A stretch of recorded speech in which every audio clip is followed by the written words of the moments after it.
Comeback கொடுக்கறது ஈஸியா இருக்கலாம், பட் ப்ரெஷர் சிச்சுவேஷன்ல ஒரு கம்பேக் கொடுக்கறது ரொம்பவே கஷ்டம். India versus Pakistan 2022 world cup நடக்குது. பாகிஸ்தான் 159 ரன் அடிக்காங்க. ஸோ இந்தியாவுக்கு ஒரு ஈஸியஸ்ட் டார்கெட் நினைச்சு ஸ்டார்ட் பண்றாங்க. ஸ்டார்ட் பண்ணும் போதே 4 விக்கெட் போயிடுது. இந்தியா அண்டர் ப்ரெஷர் சிச்சுவேஷன்ல இருக்கிறாங்க. விராட் கோலியும் ஹர்திக் பாண்டியா தான் கிரீஸ்ல நிக்கிறாரு. விராட் கோலி அந்த இடத்துல தான் எக்ஸ்பீரியன்ஸை காட்டுறாரு.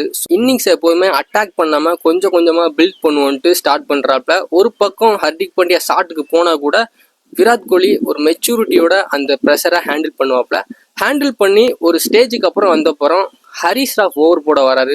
லாங் ஆன்ல ஒரு 2 6 அடிப்பாங்க. ஸோ இந்தியா டீமா இருக்கட்டும், ஃபேன்ஸா இருக்கட்டும், ஃபுல் பம்புடப் ஆயிடுவாங்க. T20 ஹிஸ்டரியிலே அந்த ஷாட்டும் அந்த இன்னிங்ஸுக்கும் இன்னைய வேற எதுக்கு பேசுறாங்க, இன்னைய வேற அது எதுக்கு கிரேட்டஸ்ட் T20 இன்னிங்ஸ்ன்னு சொல்றாங்கன்னா, ஒரு டீம் அண்டர் ப்ரெஷர்ல இருக்கு. ஸோ அதை இம்பாசிபிள் நினைக்கும் போது அதை பாசிபிள் ஆக்கி அந்த ரன் சேஸை சக்சஸ்ஃபுல்லா விராட் கோலி கம்ப்ளீட் பண்ண போய் தான் இந்த மாதிரி ஒரு இன்னிங்ஸை மனசுல நிக்குது.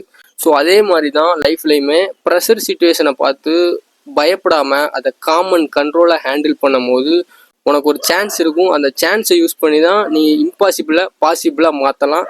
ஸோ இந்த வீடியோவை விராட் கோலி ஃபேன்ஸுக்கு ஷேர் பண்ணிட்டு, ஸோ உங்களோட கருத்து என்னன்ட்டு கமெண்ட்ல பண்ணுங்க. நெக்ஸ்ட் வீடியோ சந்திப்போம்.